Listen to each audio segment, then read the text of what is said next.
this lack of state action means the constitutional remedies aren't there. Antitrust, those are the levers we need to be pulling. Most people in Washington still aren't paying attention. Right. And I would argue that the majority of this problem goes back to a Democratic president.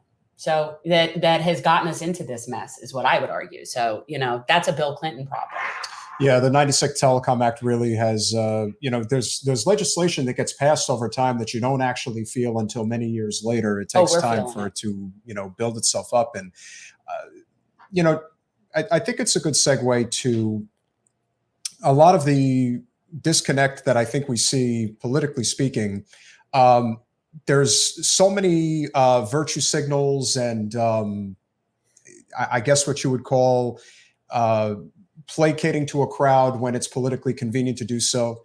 But when India put out a viral tweet the other day talking about how the Democratic Party has essentially broken her and we have to look for other solutions, it's amazing how there was a significant amount of support, and especially from progressives. But the normie Democrats, the blue, no matter who, defend that blue line, if you will, by any means. The way that so many of the responses were so belittling and in many instances racially charged. And I'm not one to call, I'm the last.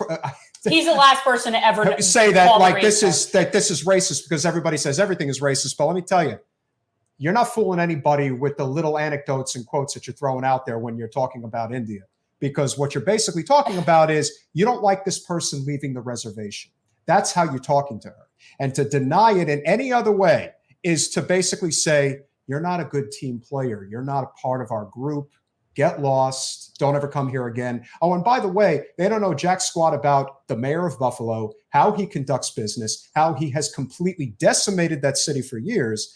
But because India dares to say that maybe the Democratic Party's not acting in the best way possible. Just maybe. Oh, their true feelings about Black Americans do tend to come out in moments like that. India, the floor is yours.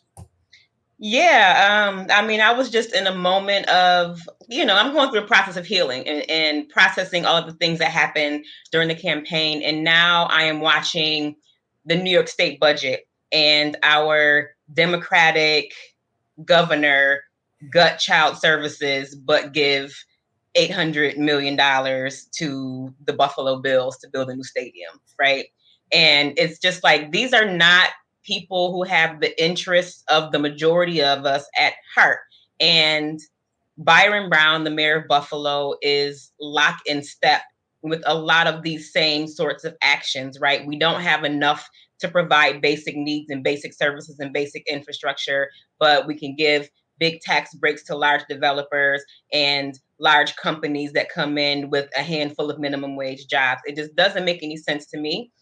So in all of my inexperience and naivete, I guess, I just want to see people who are elected do what's practical and what's best and what makes sense for the majority of us. So, people can say whatever they want to. I'm not going anywhere, and I've been called much worse things by better people. You better not be going anywhere. Can you give us a little bit more insight? I'm a Giants fan, so I'm neutral in this. It's always about sports. But Jen's a Dolphins fan, so I don't know which one of you was worse. No. Can we just all agree that we hate the Patriots? I really think that if we could just all agree on that, and especially, look, I never had hate for the Bills, even though they were my same division. I never did. I always liked Jim Kelly. He and Dan were friends. I never had hate for the Bills. All of my hate is reserved for the Patriots. I don't have any leftover hate. It's all there. India's always been my NFL. Scott Norwood. So that's never going to go away. What? Shahid, what? Once they blacklisted Colin Kaepernick, I just started boycotting the NFL. So I'm sort of, I see it all in sort of the same vein as, sort of the, maybe I'm being too dogmatic here, but the capitalist co-optation of all of our attentions. No, it is. It's terrible and it's embarrassing. But I would like to say that my nostalgia for my team goes back to a time that wasn't like that.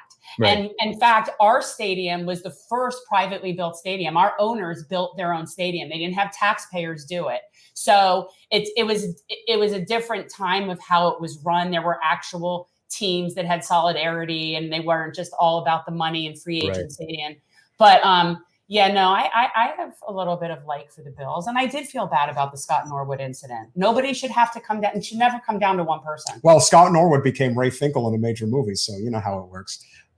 Could you talk about what the actual details are? Because from a distance, it's $850 million in taxpayer dollars. Lord knows a lot of them are coming from the city of Buffalo, the surrounding suburbs, including Orchard Park.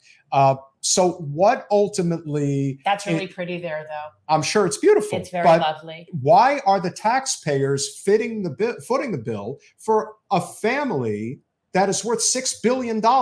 Why are they not paying for this themselves? They're going to make it back anyway. See, that's what I call welfare queens right there. Yeah.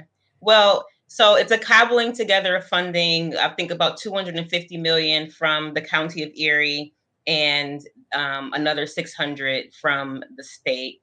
But the reason why is because they threatened to leave. They said, if you don't give us this money for a new stadium, we're going to up and leave. It's not going to be located in the city where it could be tied to a community benefits agreement that might actually benefit, you know, communities that have suffered for so long. It's going to be across the street from the old stadium in Orchard Park, which is a suburb of Buffalo that's 95% white. It's going to be smaller. It won't be a year-round multi-use facility. The uses will be very limited. There are lots of reasons why I, again, in my naive and inexperienced, just everyday average Jane opinion, say this is not a good deal. It's not a deal at all. It's a misuse of taxpayer money. And, you know, I think about how much housing we could build with $850 million, how much investments in education would go with that type of investment, how our infrastructure is crumbling, how we have lead water going into homes and paint that needs remediating, and neighborhoods that don't have access to fresh food. I can just think of better ways to spend it than on entertainment. And you see my jewelry, right? I did. I noticed it. I'm a Bills fan through and through.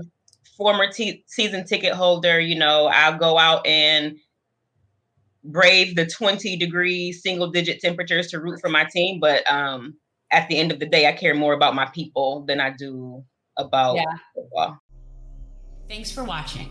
If you want to support our mission to transform politics into service, please like this video, subscribe, follow us on social media, and consider joining our Patreon, where you'll get early access to our interviews as well as other exclusive content.